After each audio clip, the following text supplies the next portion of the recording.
All right. So specific breath practices that you would lean on if you were feeling overwhelmed. Yeah. So for me personally, reading it internally is number one, self-awareness. And then if I have to, second step is just going the nose only, right? Making sure I'm not, right, sort of mouth breathing. And then really, if I need to, it would just be a simple inhale, 3 to 4 seconds for me personally. And then I don't even count the exhale. It's just basically long as you can. Typically 2 or 3 of those sequences is sufficient for me. But a lot of times I can get there again with just the restate because one of the things I spend a lot of time on personally is, is letting my cognition be in charge, which is a way to say, hey, you're really irritated right now or upset. You need to not be. I don't need to manipulate the physiology if I can be in control cognitively, which is to say, hey, you're wired up right now. You need to bring it down. It's like the observer. 100%, right? You're detaching, observing, and just saying, you're lethargic right now. You're not giving your best. You need to bring it. Or whatever the case is, right? And this is exactly what I use in my family situation, right? Or interaction with colleagues, whatever it is. You're in this state right now. That's not the state you want to be in. So fix it. And almost always that does it for me. How does one cultivate the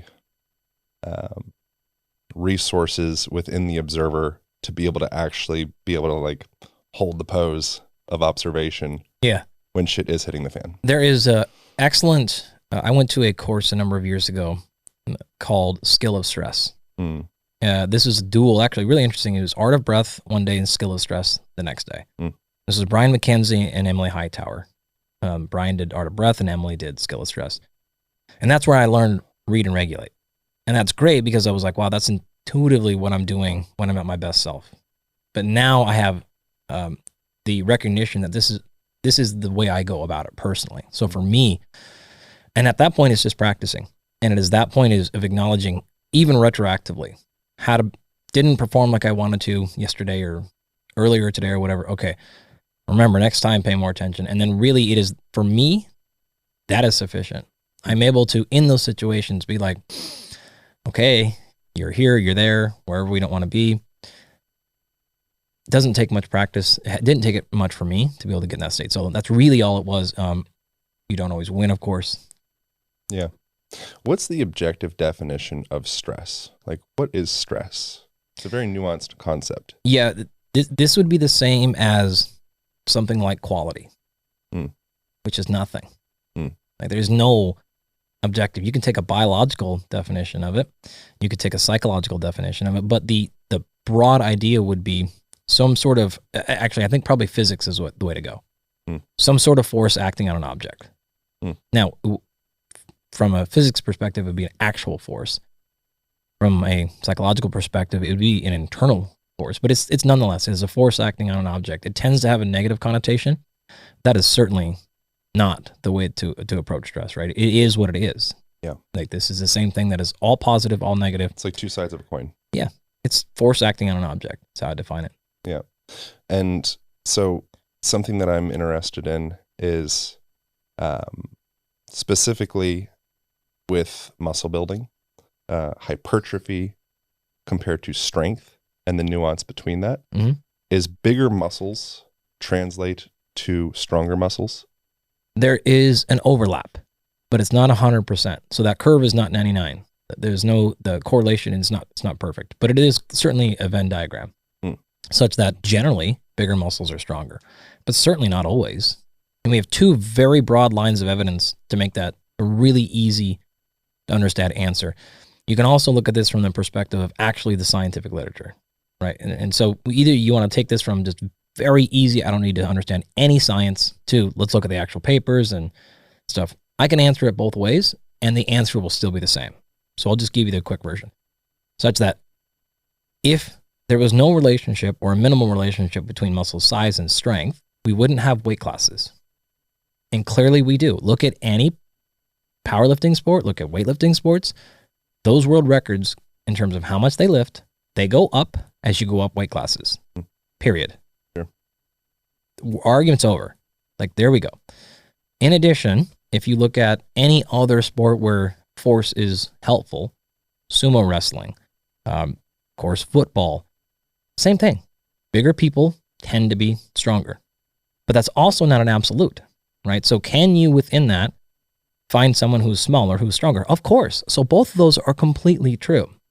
And now if we add on the research side of it, when we see a study done and the outcomes are strength and muscle size, there is almost always a relationship there, but that is certainly never a one-to-one. You cannot just look at muscle size and say, hey, great, that muscle's going to be stronger. The last thing I'll say maybe is this. You can actually, one of the things we do now is we have technology where we can run a full body MRI scan of somebody. And this is strictly for muscle size. So we can actually then come back and get a volumetric measurement of each individual muscle size throughout the entire body. This is not an MRI scan for cancer or things like that. This is not a DEXA scan. This is an actual MRI. Within that, then I can look specifically and look at the actual volume size of your right vastus lateralis compared to your left. I can look at your piriformis. I can look at your, subscapularis. I can look at any muscle I want and look at the actual size. And that's great. What I'm looking there is a number of things, specifically massive asymmetries in size. Yeah. And that is telling, right? And so, for example, I've had 5 surgeries on my right knee, all right? And I just had this, actually, I just checked myself recently. I have about a 6% lower muscle size in my right VL than my left VL, which is clearly a protective mechanism I have. I don't use it as much over the last 20 years, and so that muscle is atrophied. But my physical strength is not that different between the two. And so there is clearly a relationship here, but there's not a one-to-one. The analogy that comes to mind is it's not the size of the boat, it's the motion of the ocean. Well, I would say that's not totally true because the size of the boat matters too. I just wanted to say it. Right? Because like the good example here is also look at like combat sports. Mm-hmm. So we would love to say things like technique. Yeah. But if you have somebody who's insanely stronger than you, mm-hmm. you can still lose. What do you think of isometrics? What do you think of eccentrics? What do you think? Love them all. I think both are underrated. I would say classically, even myself, I have done a insufficient job of both discussing those as well as using them as a tool. Yeah, they're interesting. Yeah, way more effective. It's not what you see. It doesn't seem to be, for whatever reason, it just doesn't, people like to see the finished product, right? I want to know how much I can bench. I want to know how much I can squat, which watches the finish, right? But if you look at, again, the research on connective tissue would be a great place to start, but even just look at what people have classically done in the sports that you and I are involved with specifically, really in combat sports as well. Like there's a tremendous need for eccentric control. There's a tremendous need for isometric contraction. Yeah. And then even just in addition, if we're looking at correcting movement, mm-hmm. like moving well is many things, but one of the major components to moving well, however you define that for you and your situation, is control. Mm-hmm. That's eccentric. Can you be under control? Can you move when you want to move, and can you not move when you don't want to move? That is isometric and eccentric. So yeah, love them both and highly underrated. What is the effect on muscle tissue in the concentric phase compared to the eccentric phase? From my bro understanding, you're going to have more micro trauma on the muscle in the eccentric phase. Is that just a product of being able to load more in the negative portion, or is it a product of the myosin-actin relationship being like ripped apart, or what's going on there? A little bit of both. Generally, well, clearly you have what are myosin-actin? I'm just like throwing these words in. Yeah, sure. There's a higher force production that happens potentially with eccentric actions. So the way that muscle contracts is let's take your quad. The quad muscle, the front, your thigh muscle, is actually 4 muscles. That's why I call it a quad.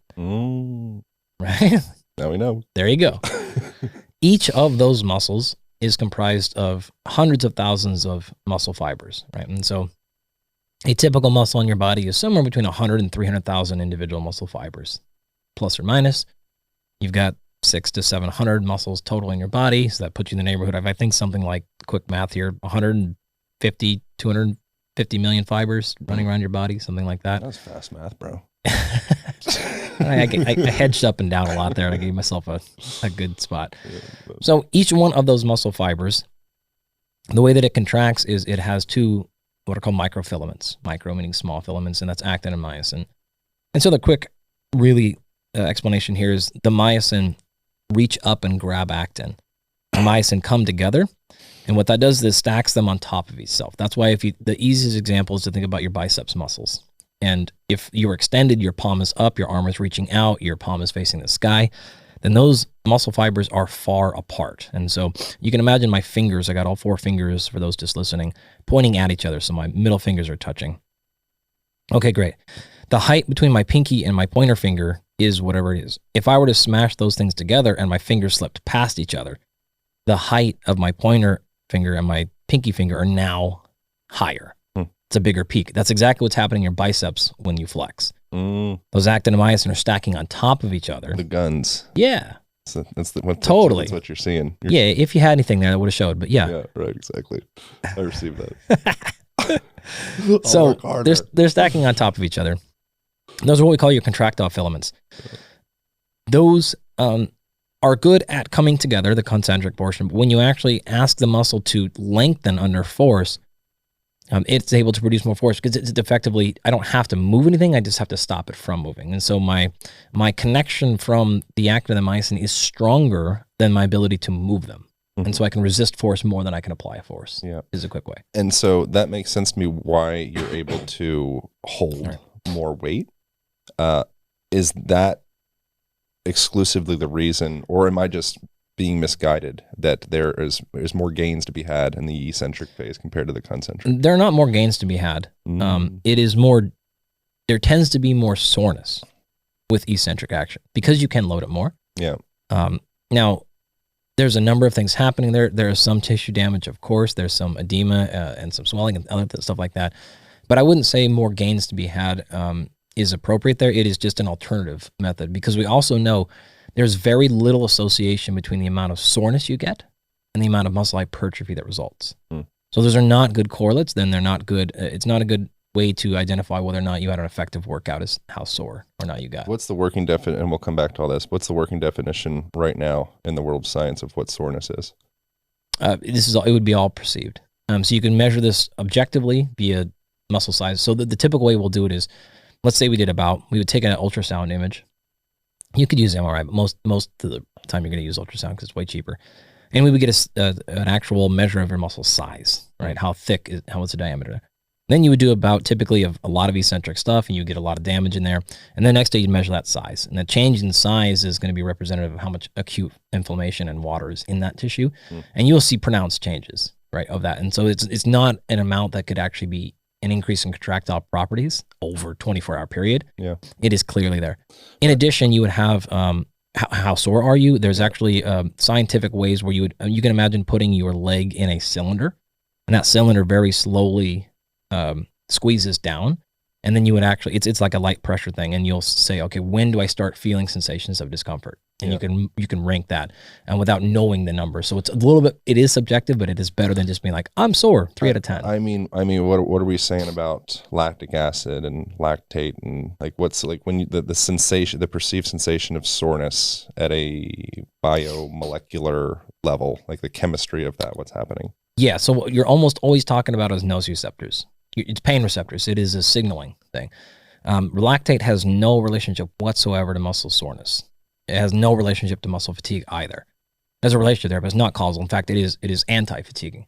So the production of lactic acid is not really a thing. Lactate is there, pedantic. So why was that touted for so long as the standard? Yeah, well, okay, two things. And what's going to change next? I'm so frustrated with science. I'm so mad. Well, remember now, this is not your fault, but I will say it's a learning opportunity. Yeah.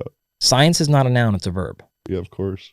Right? Like this is an action, it's not a thing. Unless you're Fauci. Fucking Fauci. Well, he owns it. I'll let, yeah. Again, friends, it is a verb. It's static and it's mine. Yeah. I'll let you comment on that. So remember, science is limited by your current capabilities. And so the original research, 1808, I think was the first, 1790, 1780 was the first description of lactate. Came from sour milk, is honest reality. It was identified 1808, I'm pretty sure, is when they found the first actual lactate in tissue. This was in hunted stags, so deer in Europe. And they realized, well, there's a ton more of this lactate in these stags who had been hunted and sprinting and saving for the life with a lot of course, stress and things like that. Handful of years later, it took for a while, really until the early 1920s to start identifying. Meyerhoff, Otto Meyerhoff won a Nobel Prize. 1907 was that paper, I believe. I bet you didn't know you're getting this kind of detail on lactate. Bro, I'm stoked. His paper, as well as A.V. Hill. My hands are in the Eiffel Tower pyramid pose. That's how you know. I'm just taking it in. Yeah. You know?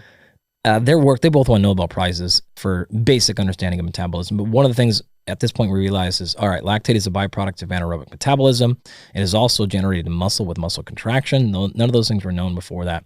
And there is a relationship there. There is an increase in lactate production with an increase in muscle contraction. That is a known phenomenon. What byproduct of that, the more you contract, the more lactate you create. The more you contract, the more fatigue you get. So that association is very strong. This is a classic example of misunderstanding causation and correlation. Mm-hmm. So they are highly correlated, but one is not causing. In fact, one of the things that we know, and in fact, there's a number of things that lactate has done, but anyone who's ever had like an IV and you've had a ringer solutions have been around since the early 1900s. In 1930, they started putting lactate into ringer solutions. Mm. The reason they do that is because it is an insanely effective way to buffer metabolic acidosis. Point right there. Like, why, if I'm metabolically acidosis, why am I getting an acid? Well, you're not. You're getting lactate that goes to the kidney. You're able to then generate bicarbonate, and then you actually bring acidic levels down. The brain is one of the most preferred fuel sources for the brain is lactate. Same with the heart. The heart is the number one consumer of lactate in your entire body. That more lactate is consumed in the heart than anywhere else. It loves it. Kidneys and liver are also huge fans of it. They're able to actually go through. So lactate is just half carbohydrate. That's all it is. You take glucose, split it in half, add some more chemistry to it. That's lactate. So if I take it back in the liver, put those two molecules back together, I just made glucose, which is an insanely effective fuel source. So they all love it. This is why the heart loves it. This is why the brain loves it. There's also actually a thing called an astrocyte. There's an astrocyte lactate shuttling theory, or hypothesis rather, which is your astrocytes, and this is theory is a weak word for it because it's very well established at this point, or hypothesis rather. Your astrocytes, which are most of the cells in your central nervous system, they absolutely love and will prefer lactate in many situations over anything else. So powering your nervous system, this is one of the many, many reasons why lactate is highly associated with memory, with cognition, with learning, with sepsis, with insulin regulation, with injury, with muscle function, with muscle hypertrophy. Like, you just go up and down the list, and lactate is positively associated. It's also why they're running multiple trials right now where they're giving people lactate immediately after a traumatic brain injury to see if there's potentially any benefit there. Same thing with creatine. Creatine is true for all those things as well. Yeah. So that's really what lactate, and to answer your actual question, why those things were associated that way, they both went up, right? And it wasn't until we had way more advanced technology and chemistry to realize, oh, there's actually other issues that are happening there, and those just had to be associated. So you're generating more lactate as a way to buffer the additional acid production, which is really one of the contributors to fatigue, of which there are many, many. But that's really what's happening with lactate. So back to eccentrics and isometrics. Something I think that often lacks in training is specificity around the denser tissues, like the tendons, ligaments. A lot of the stuff that we're doing, we're thinking of like just getting our like big muscle bags. Yeah. More to be more of them. And what you see in the NFL, for example, or many sports, is a lot of tendon and ligament injuries. Oh yeah. How do we prevent that with training? Yeah, you have 4 major buckets to think about. This is how we approach soft tissue stuff. You obviously, you can't take that risk to zero. You certainly are aware of that, right? You no matter what you do, there is going to be an inherent risk. Yeah, that's just what it is. So it's all about risk reduction, and then you just cross your fingers. Sure. At that point, right? Pray to your deity or whatever. Sacrifice a goat. I don't care. You just hope on luck, right? That's the best you can do. All right, 4 major buckets. There is a relationship between overall sleep quality, and I'll go through these really quickly because you asked about training. We'll spend most of our time there. Sleep's a massive one. It is a strong correlation there. So especially now, there's actually interesting data. There's one particular study I'm thinking of, meta-analysis, that looked at, it was over 52 weeks, so almost a year. And they included, I think it was like 16 or 18 different sports and hundreds of people in this study. And one of the things that you'll see happen is an increase in injury risk during increased training, load and volume and intensity, training camp, things like that. And that's obvious. You're coming in from a state of low training for the most part, and you're ramping it up in competition. It's uncontrolled, etc. Injury risk goes up. Okay, no problem. At the same time, we also know sleep is reduced in periods of higher training. That just happens. We also know sleep independently is not a super strong, admittedly. There is a somewhat of a relationship, but it's not incredibly strong between sleep and injury, especially if... I think the coordination component of it is it's probably hard to identify and isolate, but I think that there's like a massive component where you're just generally a little bit more off. Well, there is increases quantified. the likelihood of something combusting. There's data on that too. We know those numbers for the most part, which I can cover in a second. But the problem is you're combining all those factors in training camp. Sure. And so when you do that, your risk of injury in training camps, depending on the paper you want to look at, it's somewhere between like 1.5 to 4 times higher. Right. So you can't do anything about the additional training load. You have to go through that. But one of the things you can take action on is the sleep side. That's why I bring it up. Say it again. What makes so risk when of injury if you 4 go into times like higher? the combination of intensified training, higher training volume, combined with excessive reduction in sleep. Yeah, for sure. That's all going to come together and cause a problem. And since you can't do anything about the training load or intensity, because that's typically dictated by your coach, or you just have to get the miles in, or you have to get the volume on, or whatever, you can reduce that risk somewhat by making sure that the sleep is as high as humanly possible. And this is an important distinction here. We'll go right. I said I was going to go fast. I didn't. It's okay. There is a major difference between chronic sleep deprivation, total sleep deprivation. So now you're talking like you literally went 48 hours without sleep. I'm not referring to that research at all. That's cool for military and some other things we've done. There's also a difference between extreme sleep restriction, so 3 hours a night, 4 hours a night. All the stuff I'm referring to is the difference between 7 hours and 8+. It's that level of distinction. There's lots of research on 7 hours and 30 minutes versus more than 7 hours and 30 minutes. There's tons of research on going from 8 to 10. And almost all of these papers in high-performing individuals are going to show significant improvements in a number of areas, going from that 7.5, 8 line to higher. That's really what I'm referring to. And then is there, and I continue to knock you off center, I apologize, but is your show, bro. Is 7.5 hours better than 7 hours and 45 minutes because of whatever they call it, sleep inertia, because you're entering into a 90-minute sleep cycle? Yeah, the sleep cycling stuff is not nearly as important. If you're asking, so here's a couple of, what I've heard is like sleep in 90-minute chunks. So 7.5 hours or jump to 9 hours. I don't believe that at all. Doesn't seem to make a ton of sense. It makes no sense. No. Yeah. And I can tell you why. Sleep's, we're way off track, but we're coming back. Sleep stages in general are completely screwy. Yeah. And completely misunderstood. One of the worst things you can do for your sleep, that's aggressive. A bad thing you can do for your sleep is try to influence or hack your sleep stages. I could go for a very long time of why you don't want any part of messing with those stages. Stay away from that. Not a good way to go about it. Also, stay away. What does that mean, to hack your stages? I mean, I can take some guesses of what you mean, but so a lot of people are very concerned with their trackers telling them that they have X amount of time in a certain sleep stage, and for a multitude of reasons, that it is a bad reason to be concerned about how you're sleeping. Yeah. So you mean like an alarm waking you up at a specific time due to? No, what I mean is someone being like, I'm looking at my tracker and I only got 40 minutes of deep sleep. Therefore, I'm going to go take a specific supplement that helps with deep sleep. Very bad idea. I understand. For many reasons. Same thing with REM, or even what you mentioned, like if I'm not going to get more than 90 to stop now, right? You should not do any of those things for just many reasons. Interesting. To get past that, I would avoid that strongly. Okay. There are at least 5 papers that I'm aware of and this is nice because they're all from different labs. Yeah.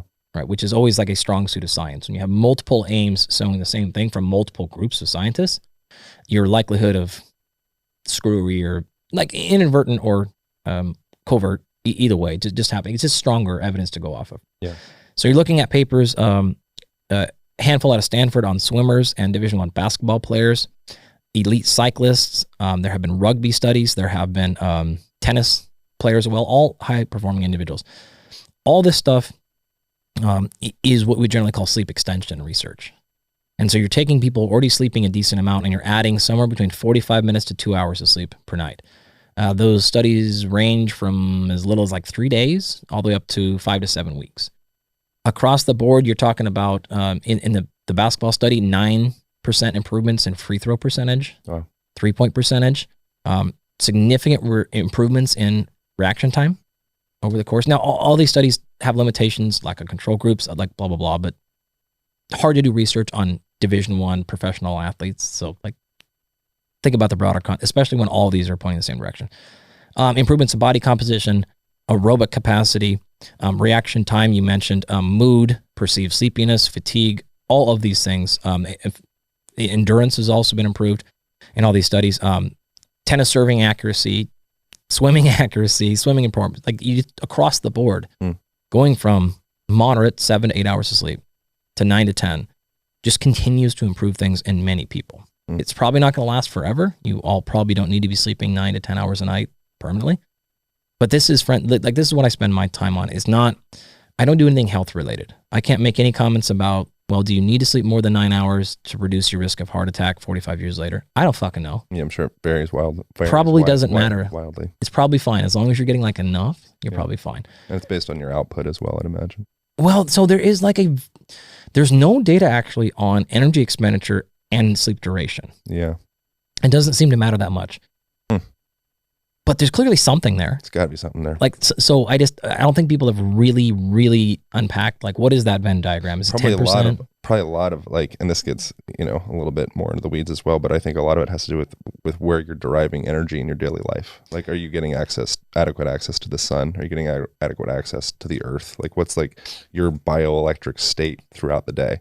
Or are you sitting on top of a penthouse suite and you're getting just bombarded by various different forms of radiation? I can't speak and to... you're anxious and you're stressed and there's all these internal kind of gears that are like parasitic gears that are running within you, which is hard to isolate all of that. Yeah. It comes into more just conversation, but it seems like there's a lot there in my feeling. Yeah, I can't speak to any data on any of that, but what is clear is this is why you shouldn't try to mess with your sleep stages. Because the assumption that the amount of deep sleep you have or your 90-minute rhythms, the assumption that those are supposed to be the same every day is totally screwy, right? We would not expect the same nutrition plan every day if we have different activity levels. Right. You wouldn't have the same restoration and recovery. You wouldn't have the same breath work. You wouldn't have the same movement. You would not have the same training. Or HRV. None of that. Yeah. But why would you expect then your sleep stages to be the same? Right. It doesn't make any sense, right? Your sleep duration, your sleep time, how much your brain will auto-regulate how much time it wants to spend in each of those different phases. Let it do what it wants to do for the most part. It's doing it for a reason. For any of the reasons you mentioned, for exercise, for anything else, it knows what it needs to recover from based on your demand. Let it run its course. So going back to specific injury prevention. Okay. And with sleep though, is there any data that suggests that a lack, like an acute lack of sleep, has any degradation on the quality of connective tissue at a structural level? Acute as in a single night? Generally, no. Okay. It seems to be okay. So a single night of bad sleep doesn't seem to matter that much. Now, you can do that with a couple of things. You can do this with extreme sleep deprivation. You're talking literally 48 straight hours, things like that. But if you kind of had a crummy night of sleep, I slept horridly last night. I'm fine. I'm not concerned about what's happening. Yeah. We're in this together, bro. Mine was self-induced. Nice. To put it that way. Nice. I'm in Austin. I had a 5+ hour podcast marathon yesterday. I ate an obnoxious amount of barbecue. Good for and enjoyed every second of it. And I washed it all down with bourbon and it was amazing. I like that. So I earned my sleep last night. I smoked a bunch of meth and went to the titty bar. same. To each our own. Same.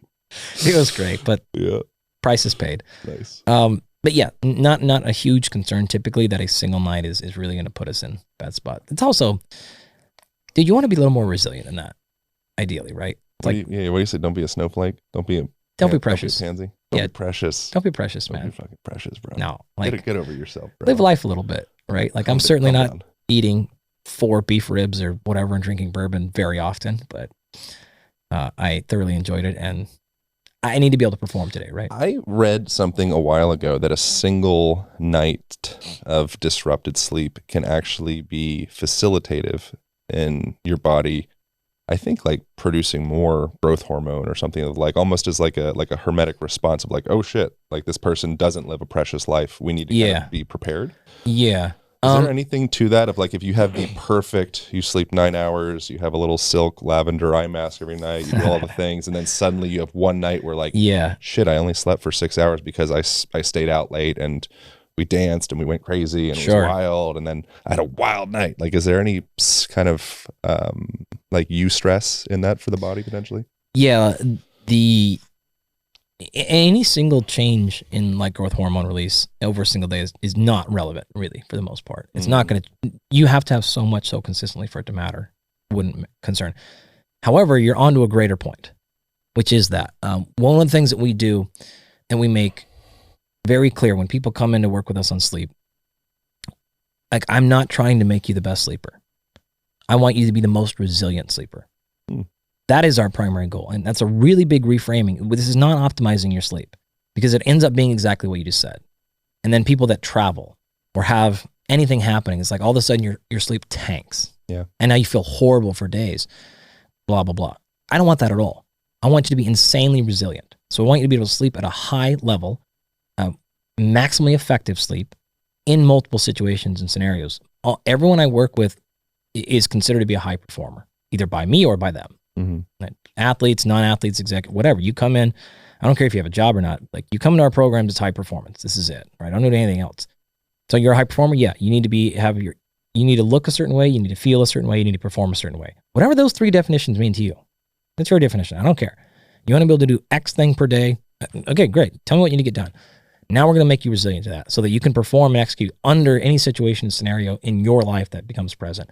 So we want to make people highly resilient sleepers. Which means you have to be effective, and you have to know how do you set things up so that you don't have major pitfalls, but we need to be resilient against those things. So you don't end up in the Wyoming mountains hunting mule deer, and all of a sudden you're like, oh, I don't have my 8 sleep. I can't sleep tonight. Yeah, right. That's not a good situation to be in for most people. Sure. Yeah.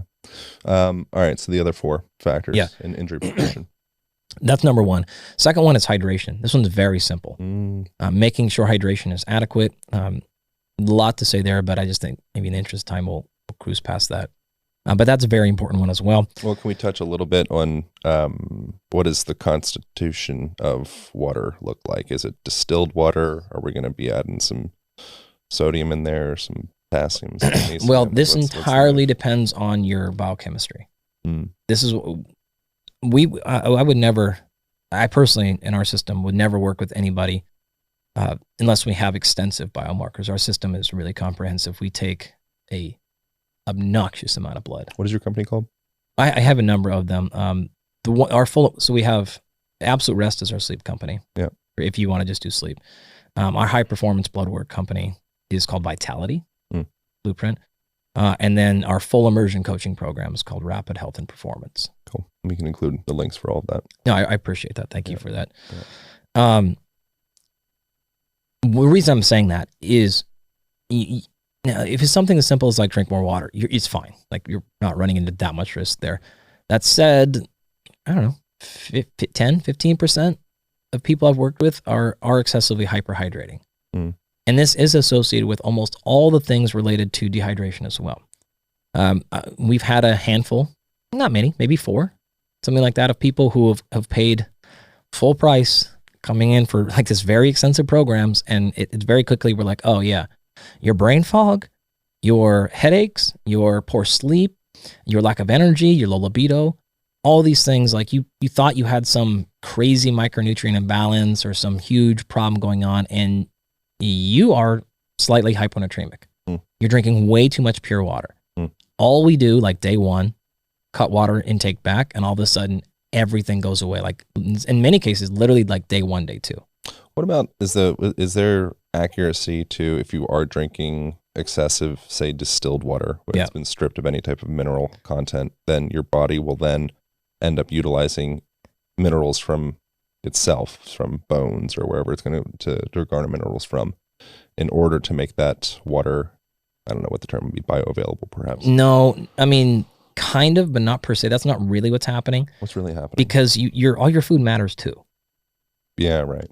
So it's like overall levels. Yeah, that's what I'm saying. One of the things you want to pay attention to, this is why we would like for sure test all your sweat. I want to know what exactly is coming out.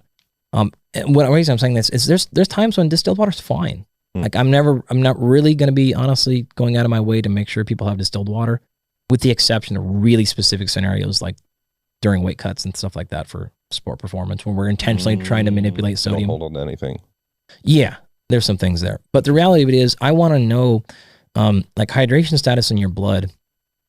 I can differentiate between acute and chronic dehydration in your blood. So if you're doing a weight cut, distilled water is a clever trick because you're not going to be, your cells aren't going to get as It depends. It really depends on how we're going about it. Remember, this is all like fairly complicated because like I can measure, if I know your hematocrit hemoglobin, I know your sodium.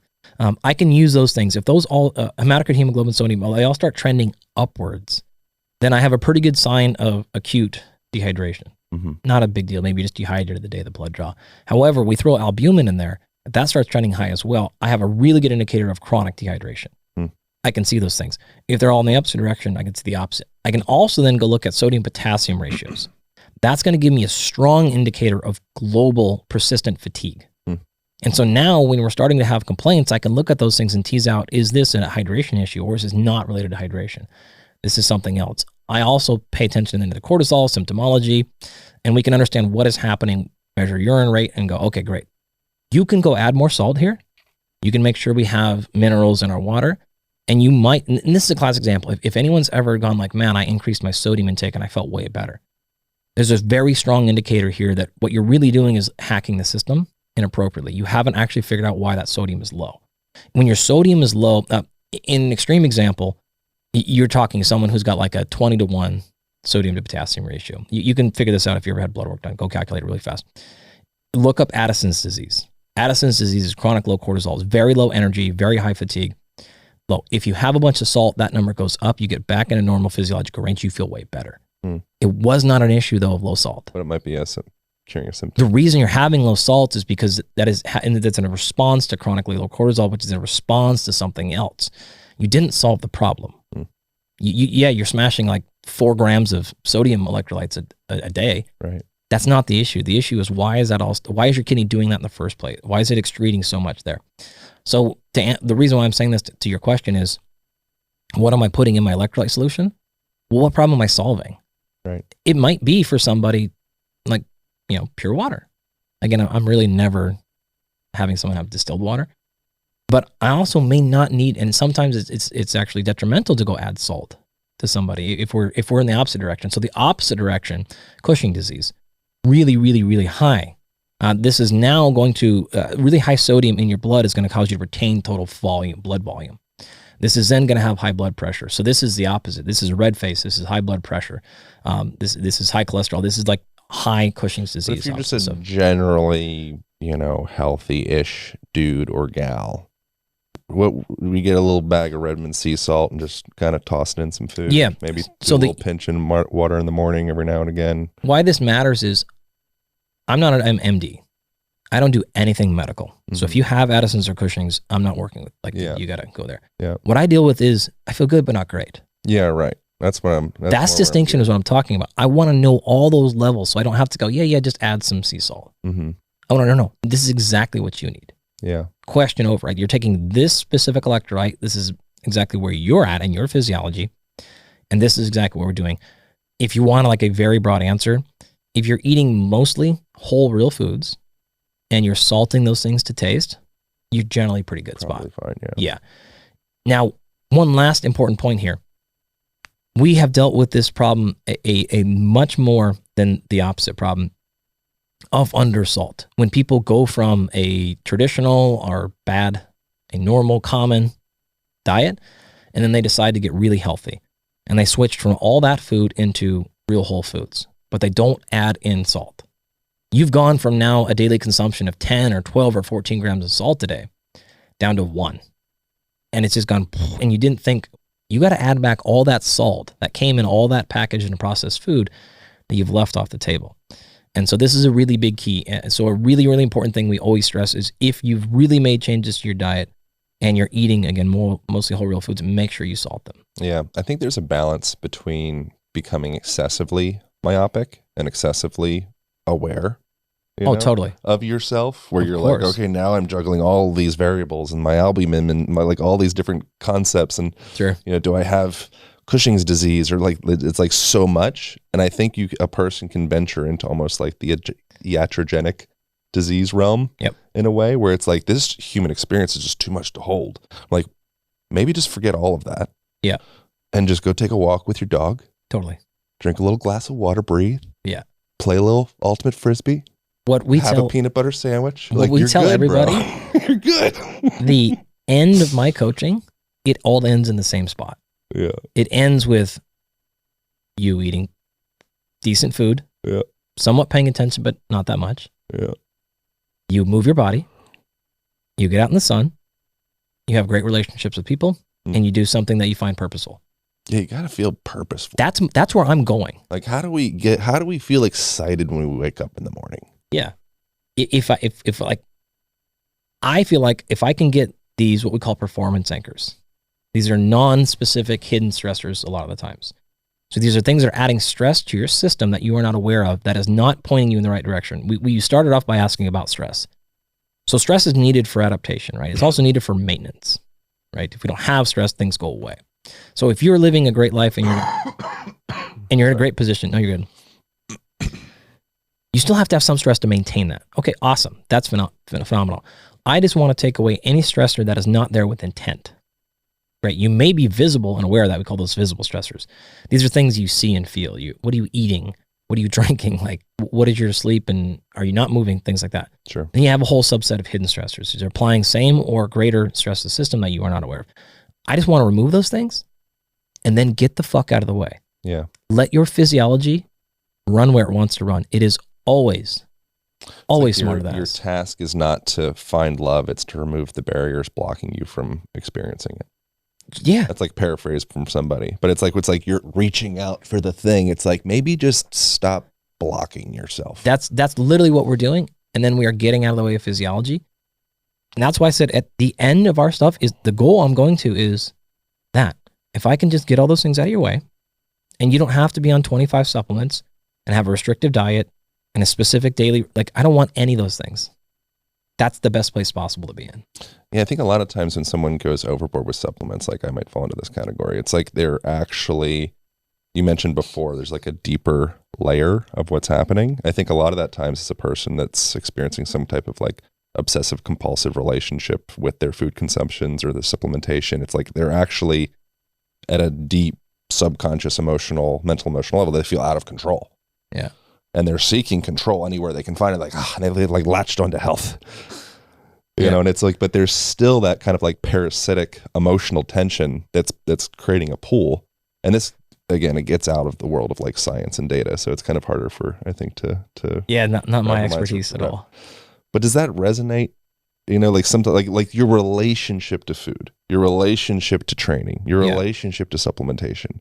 Okay, I can comment on something like this. Think about respiratory rate. All right, so how much you're breathing, right? How much you're ventilating.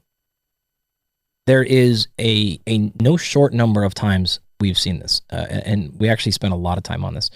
This is great work. Brian McKenzie has a lot of stuff on this, as well as Martin McFeely. Phenomenal stuff on this. I think they've got some webinars or something up. You go check this out. But think about it this way. If you are overventilating, so you're breathing too much, you're hyperventilating, here's what's kind of happening. I'll skip a lot of the physiology and science, but I'm looking for 15 breaths per minute. Okay, when I start seeing people at 14 to 15 breaths per minute overnight ventilation rate, I'm starting to get concerned, right? At 13, I'm taking action. These numbers should be 12 to 10-ish. Okay, now if you look at the science, it's going to say 12 to 20 is normal. And I don't think I need to explain to you and your audience why. Like, reference ranges for what we're all trying to go after are really bad ideas. I don't give a rat's shit about that reference range. Yeah, sure. 100%, and there's extensive data on this. North of 15, especially north of 16 breaths per minute, are strongly associated with negative health outcomes. Okay, if 16 is bad for me clinically, I don't want to be 15.5 either. Like, we want to be away from that. Now, one of the things that happens with that is when you hyperventilate, what you're doing, and it could be one of three things. It could be biomechanical. So your breathing mechanics are bad.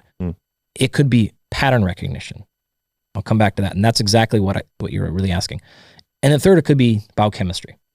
And so really, really briefly on that, you've spent a ton of time, and anyone who's listening to the show, like you've probably covered mechanics extensively. Yeah. We'll skip past that. Biochemically, what you're generally looking at is CO2. Yeah, the Bohr effect. Well, you're going to screw the Bohr effect by doing this. Yeah. Right. And so increases in CO2 are the primary bidirectional relationship we have to engage psychology and physiology back and forth. This is the lever you're pulling, right? So psychological stressors can act upon physiology via carbon dioxide. Carbon dioxide from tissue can tell the brain and psychology what's happening. This is one of the ways you regulate up and down parasympathetic, sympathetic CO2. If you are overly sensitive to CO2, again, would just be in the case of biochemical. This gives you the air hunger sensation, which means you have the sensation to breathe. If you're breathing at a rate that your respiratory rate no longer matches metabolic demand, right? You're overbreathing. Then you feel a certain way because hypocapnia has happened. CO2 concentrations have gotten too low. This puts you in respiratory alkalosis, which then causes the kidneys to put you into metabolic acidosis. This is a balance. In fact, there's great research, lots of papers on a lot of diagnosed metabolic acidosis is improperly diagnosed and is actually respiratory alkalosis. And that causes red blood cells to become stingy with holding onto oxygen as well. The metabolic acidosis is not the problem, but the hypocapnia is. So the drop of CO2 causes it, and it's a little bit which becomes a self-perpetuating issue because now you're hungrier for air and you feel like you're starving. 100%. So it actually keeps the red blood cells attached to, or the oxygen attached to red blood cells. Yeah, which is actually one of the things albumin's doing, by the way. But nonetheless, so you're not getting You love albumin, bro. It represents like 60% of the osmotic pressure in your vessels. It's pretty important. So we're not getting actual oxygen into tissue. And I'm circling back to your point here. I promise in a second here. Yeah. I think you're going to like this a lot. Yeah. So that becomes a huge problem. That's a chemical response. Now, why did you start overbreathing in the first place? Well, hyperventilation is a known response. It is a good response to CO2 buildup. So you start exercising, CO2 builds up, you start breathing more. That's what's supposed to happen, right? Could be a psychological thing as well. You and I are probably hyperventilating right now. Mildly. We're excited. We're interested. Haven't seen each other in a while. Like, great conversation. I'm rock hard right now, bro. Yeah. Great. Fantastic. So great. This is a positive association. However, when this is done chronically, this becomes a problem for the things I just mentioned. All right. Now, if I'm doing that at night, even mildly, 15, 16 breaths per minute, I'm in that potential or that consistent hypocapnic state, which means HRV is going to get lowered because I'm slightly sympathetic. We start having latency issues, can't fall asleep as well. Waking up, this is common for people who, like, I wake up, and when I wake up, I can't go back to sleep. Sure. Things like that, right? So we can cover that. These people tend to feel the best when they're doing very low-level activity. The reason why? If you're breathing 15, 16 breaths per minute, sleeping, and now you start walking, you do endurance exercise, you go for a run, and you feel bliss, you feel amazing. These people tend to not be able to, like, I can't miss a day of training. I can't not work out today. I feel anxious. I feel horrible if I don't move something today. It's because you're now finally having your respiratory rate match your metabolic rate, and now you feel normal. Your CO2 concentrations are actually equal. Interesting. It's like it's like growing up in an abusive household and then finding an abusive relationship to feel like as an adult. That's a bit, You're maybe. like, homeostasis. This is what I know.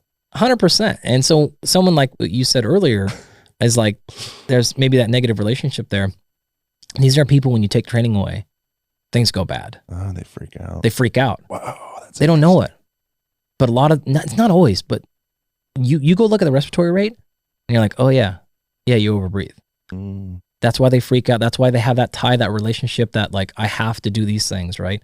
Oh, so they're like, they want their breathing cadence in a way to match their energy expenditure, their structural mechanical output. Yeah. And there's like a mismatch when you're just sitting there kind of working out. 100%. Whoa. So now, like, you have this huge urge and desire to go for a run, to go do a thing, right? Right. And you feel most normal. Because you're always idling at like 2,300. Bingo. You're like, bro, tone it down. Yeah. Yeah. You're making me anxious. Yeah. The opposite can happen too, by the way.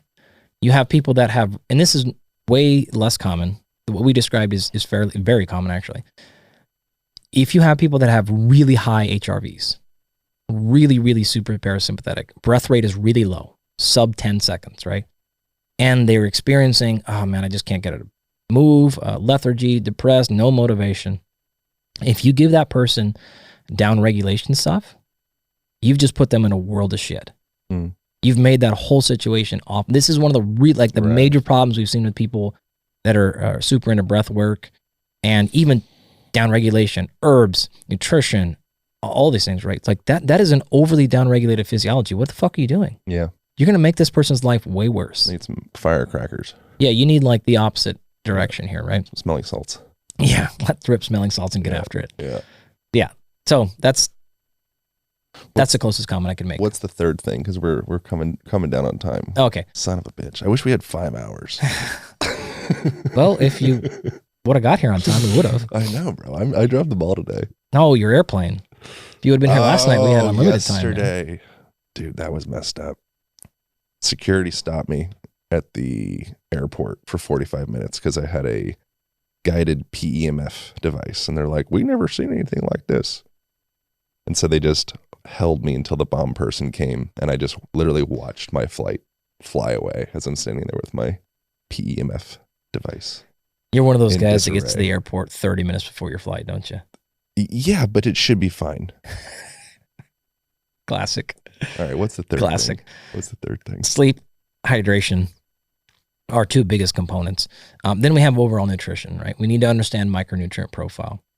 What is going on? It is hard. They stopped me for 45 minutes, Galpin. Dude, bro, I would have been doing some serious reading and regulating at that point. I needed some long, like, USA breaths. This is when I'd have been having like existential talks with myself, which is like, I'd have been pulling out well, maybe you'll miss your flight, and then maybe you'll miss this thing, but then maybe like something else will happen to be like, dude, what happens when someone's psyche fractures? I don't know. You tell me. Sounds like I was there, man. So infuriating. God dang it.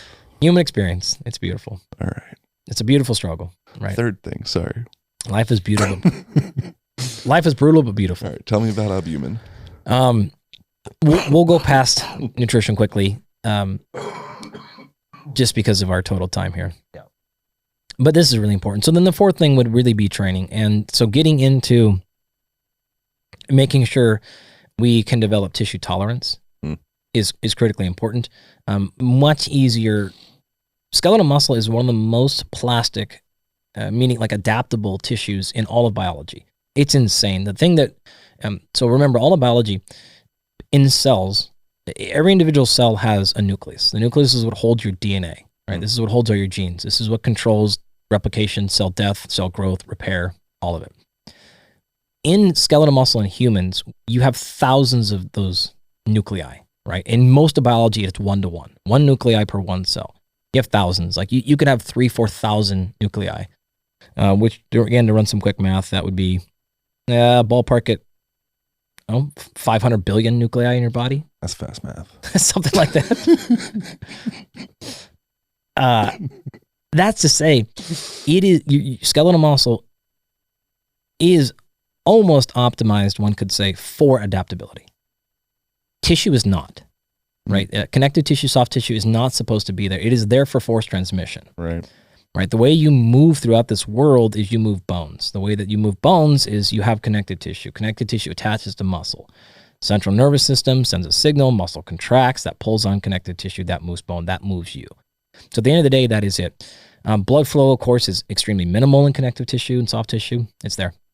That doesn't mean it doesn't respond to training. It just needs different training. And this is really where isometrics, particularly 30 seconds plus of contractions, is the most we know. Mm-hmm. Their eccentrics are phenomenal as well. A big part of that is because you're able to actually load the tissue more, which is going to distribute that weight out of the muscle belly and into the harder, denser tissues. It just needs a long time. The way that... Is that wrong what I just said? And it's not particularly wrong. It would be a little bit of a I mean, we always do. Is it a little wrong? It's a little wrong. Nice. It's whatever. There's a logical fallacy called the fallacy, which is... You just made that up. No, I didn't. It's legit. There's actually different... All these fallacies have different terms for them, or different names, rather. But it's the idea that just because you explain something slightly wrong doesn't actually mean the thing is wrong itself. Yeah.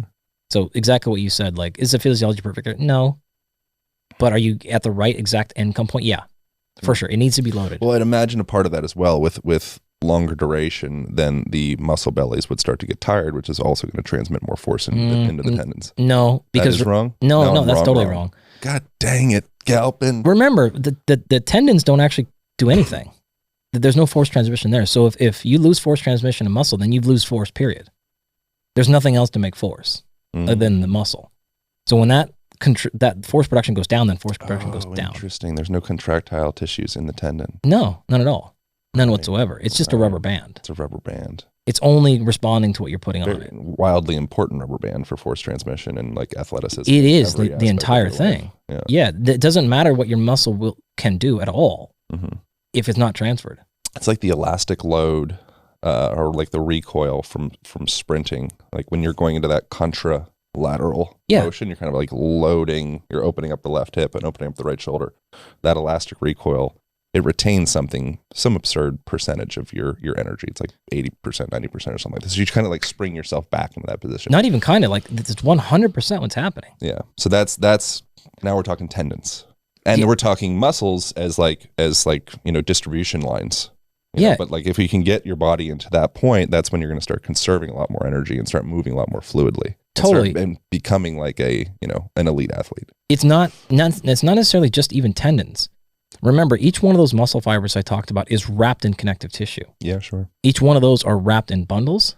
That is all wrapped in your muscle. That is all wrapped itself. That all then comes together to make a tendon. That tendon then puts on bone. So it is not even necessarily just the tendon. It is also the connective tissue in the actual muscle fibers, the muscle belly, the epimysium. All that is contributing to force production. The way that your fibers are stacked, the way that it is oriented to your bone, that's called pennation angle. So the angle at which your muscle fibers enter and access the bone. All of this determines speed as well as force production. And so 100%, you can generally think of human movement as a function of two basic properties.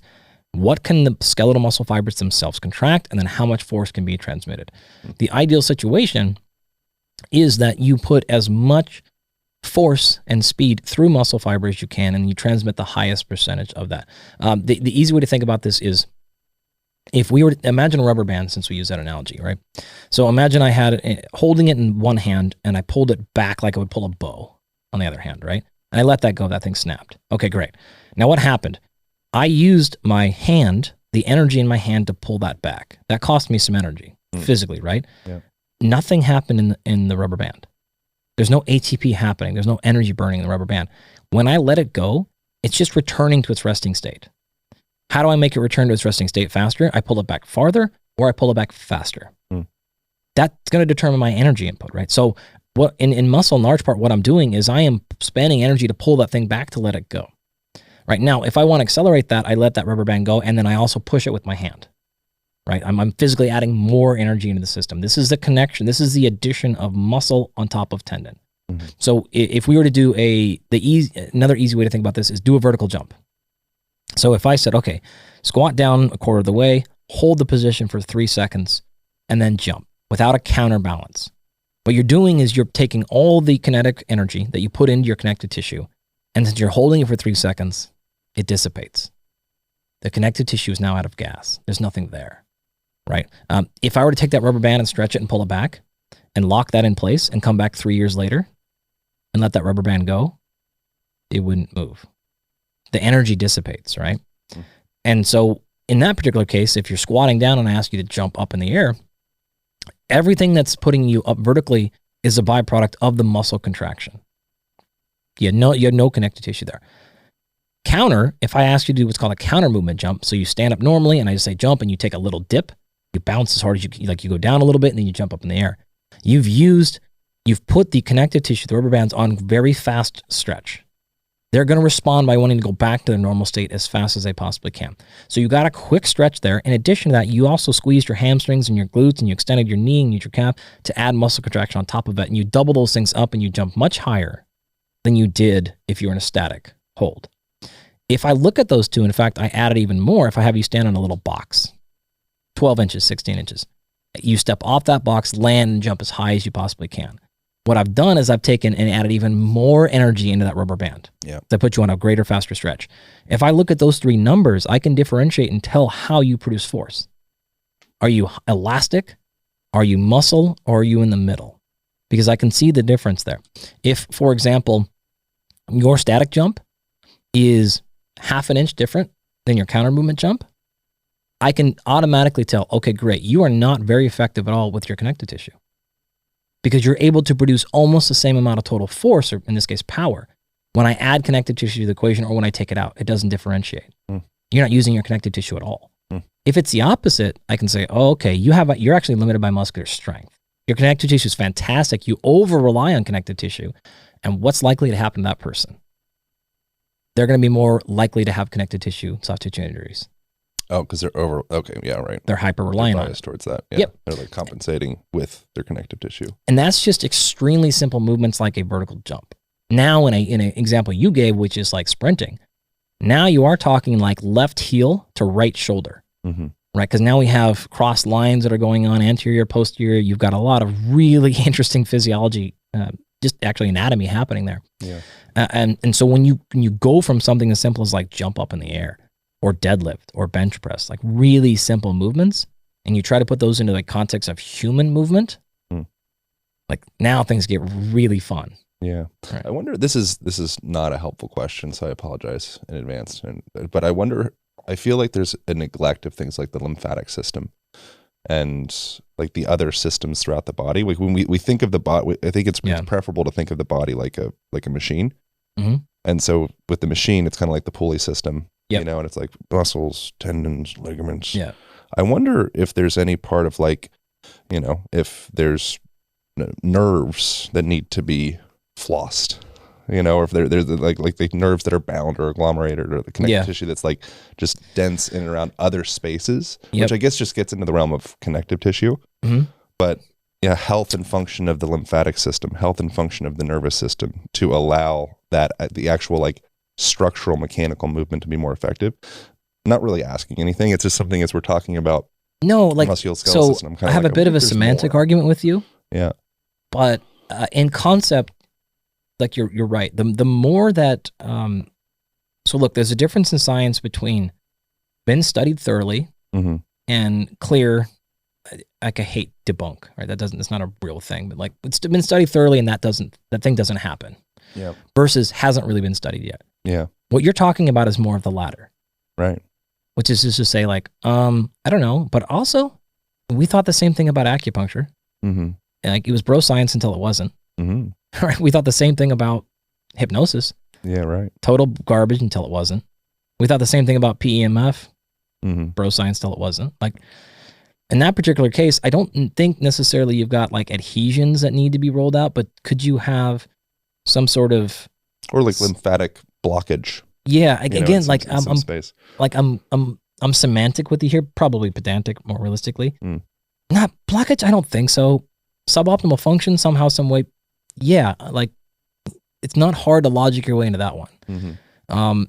Is there potentially some additional swelling or some sort of desensitization? Like something is happening there. It's like I'm just picking at the words you're saying. It's like probably not those things. Yeah. But is that contributing to suboptimal like big, performance? Bro words. I apologize. I mean, look, if you think about what the lymphatic system does, boy, it makes a lot of sense. Like, yep. Yeah. And it is certainly not as simple as how much force can your muscle fibers contract. That is not how physiology works at all. Yeah. Yeah. What is the fourth one? It's 9:26. You got to be out of here in the next. Yeah. 10 the fourth one would be that training. Like that would be our fourth big one. Making sure that we are training appropriately to build the connect as best we understand it, right? There is some data. You've probably covered a little bit of the role of like this kind of this combination of collagen and vitamin C and potentially dark chocolate like in there. More and more stuff is coming out on that. But really training wise, it seems to be, as we understand it, making sure that we are contracting over long positions. So you want to be long, you want to be strong, and then you want to work. Long as in like long range of motion? Yep. Or long as in, okay. Yeah. So you need to move your as in joints. Like a stretched position. Totally. Yeah. Yeah, your joints need to be moved over their full range of motion. It's different for every person. Is there value in short range? Of course. Specific as well? Absolutely. Like there's value in all of it, right? And this is why we are probably doing ourselves a disservice if we're only training in very specific ranges of motions, in planes, in type of actions, and styles of a contraction. It's hard to make a cogent argument that any of those are optimal for global human movement. It'd be very difficult to make that argument. What would your distribution be if your intention is to optimize or prioritize tendon and ligament strength? What would your distribution of, again, eccentrics or plyometrics or concentrics or isometrics? Or it would entirely depend on where that person is on that continuum. Like, are they already super effective? Right. Or are they super ineffective? I would also say, what does their injury history tell you? And then what do they ask in their body, demands wise? What do they do throughout the day? Do they sit? Do they walk? Are they a farmer? Are they a parent? Like, are they in an office? Like, all those things are going to play into that equation. I don't think you need to go out of your way to spend a massive majority of your time on isometrics or eccentrics. But if you're looking at a joint and I'm watching your knee move and I'm like, oh, okay, it gets the wobbles. Mm-hmm. When we're asking it to move, it doesn't have stability. You can't hold a lunge position for 20 seconds without something shaking. All right, I don't need to move past that for a while. Yeah, right. Like that is, where is that? 40 seconds, 60? I don't know. I mean, there's some people, there's an entire training idea that goes back a long time of isometrics for up to 5 minutes. Yeah. 3 to 5 minute holding. If you get comfortable in bottom of a horse stance for 5 minutes, you're gonna be pretty good. I did it for like an hour one time with Wim Hof. An hour? Yeah. How did that go? It was actually not hard at all because like you kind of cheat, to be totally honest. Like you kind of shuffle. Like a stool? No, you shift back and forth like left to right. Come on. So it's kind of like hard at all. Yeah, was not that hard. Well, maybe I guess if you like really like you're like skandasanaing back and forth like leg to leg. Yeah, and it's not like you're not in a great position, to be honest. It's like they did it and I was like, I don't know here. And then I was doing it and I was like, oh, I'm kind of just like mostly standing and then like kind of shifting back and forth. Like it wasn't really that hard. Standing in place for an hour would be really hard for me. I think I'd rather horse stand. I'd rather sit on the couch and play video games. Can I ask you a question that makes me sound smart? No, I think all your questions have made you sound smart. I appreciate that. Well, I mean, this is like a pseudo smart. I don't think this actually makes me sound smart. Is there some way to optimize the mobilization, if that's the correct term, of satellite cells within the muscle when training? Does that make sense? Is there some way? Can we take a supplement? Can we train in such a way to really instigate testosterone? Yeah, for sure. And what are satellite cells? So satellite cells, the easy way to explain this is non-differentiated myonuclei, right? So they can do many things, but one of them is, so look, the very short answer, imagine you and I are in this building, and in this building, we've got different offices and companies and things like that, and there's one general manager for this building, right? But now you open up another building, instead of being in Austin, we open it up in New York, and you have the exact same general manager, and that person had an office right here. And then we opened one up in Chicago, and then we opened one up in Puerto Rico. It's like, oh, okay, we need to put somebody, we can have one manager here, but we'll be way more effective. What happens when all of a sudden someone shows up and the key breaks in the lock in Puerto Rico? Okay, great. Yeah, you get the point here. Having more distributed managers that can make decisions makes things go faster, right? In the case of your tissue, this means you can read and regulate what's happening in there and you can respond. You can recover. You can say this insult happened. This allows you to grow, shrink, die, repair much faster. So there's one prevailing theory that says the absolute size of the muscle, hypertrophy, is regulated by the amount of myonuclei. It's called the myonuclear domain. And so what it says is your muscle will only grow such that the amount of space or area each nuclei is asked to cover or to manage is at a certain extent. I like that. It won't go any higher unless you add more nuclei. If I lived in the body, I'd want to live in the myonuclear domain. Yeah, right? That'd be like a nice neighborhood. Yeah, well, sort of, but like everything's always breaking. So you're kind of like a landlord who's just only being asked to fix shit. It's not. But it sounds hard though. Be like living in New York. Like you have like that pride. Totally. Like it's hard. One of the things that testosterone does specifically, like testosterone supplementation, if you want to call it that, is that it increases that myonuclear pool. And so there you go. Like in case you're wondering, testosterone works. Any other clever ways of mobilizing stem cells in the body? Any basic training will do that. So hypertrophy style training will get that going. The other thing you want to think about is just generally don't get in its way. So don't have suboptimal nutrition, suboptimal sleep, suboptimal endocrine profile. Like any of those things to subvert that is the problem. What about having a long cry? Not really sure that will help. Bro, when I have a long cry, I feel like I'm mobilizing stem cells. Yeah. I can't speak to the science of that one. I can feel it, bro. Yeah. Those would be the primary ways. There are other potential stuff going on, but for the most part, the only issue to break your heart, it doesn't look like that myonuclear domain theory is actually going to pan out. Nice. So, yeah, I mean, what my general answer would be... In relation to testosterone? No, for sure we know that works. In terms of, that may not be the limiting factor to how much you grow. It may be something else. That we don't know. Yeah. Well, there's a handful of things like ribosome. There's also these non-coding RNAs. You think Liver King knows? I don't know who that is. I'm not familiar with that individual. Has that person published any paper? No, I'm not familiar with the research. All right, never mind. Okay. So, yeah. Train appropriately, eat appropriately. The best advice I give you there. All right. I appreciate you, man. Always. It's been a while. Long time. Where should people go from here? If they want to sleep better, they want to get their biomarkers sorted out, if they want to see where the heck they're at, how they're doing. Yep. My social media is science communication for me. So if you just like hearing science and human performance, it's Instagram and Twitter are the most active places, only active places for me.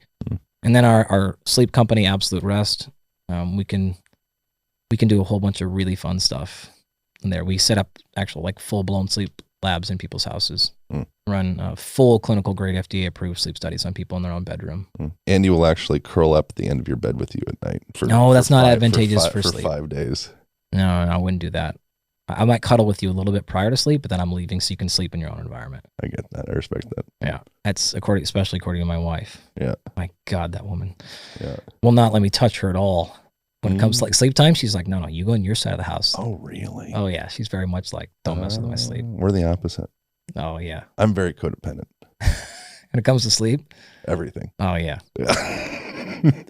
Her and I get along because we are both the opposite. I'm like, yo, don't touch me. She's like, great. I don't want to be touched. Wow. That is Absolute Rest hour, depending on when you're listening to it. When's this going to come out? Do you know? Probably the next couple weeks. Oh, okay. Yeah. So then perfect. Early, mid-July-ish or January-ish. Vitality Blueprint, high performance blood work, which is, we didn't have time really to get into, but this is not for health and longevity.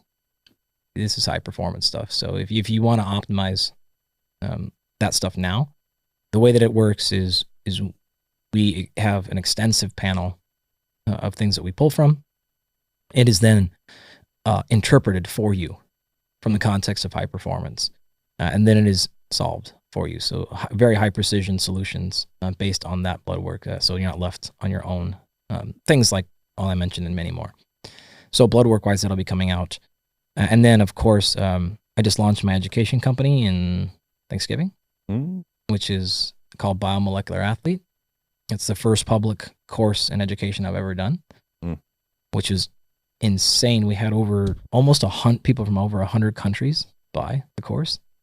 The very first course, which was nuts. So that is cool. Going. And we're releasing a couple of more courses on fatigue management and some other stuff this year. And then finally, our full immersion coaching program at Rapid Health and Performance. So I'm all over the place, man.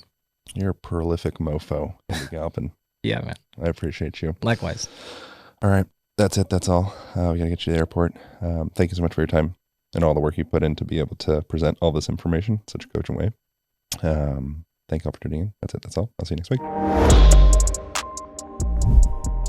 Hope you guys enjoyed that conversation. If you did, drop us a review, share it with your friends. You can also check out the Align Podcast YouTube page where we share the videos for this and every other one, as well as instructional content. Subscribe over there, subscribe here, and go hug your mom, dad, friends, tell somebody you care about them, make eye contact with the next barista you see, and hope you all are having an exceptional day. I will see you next week.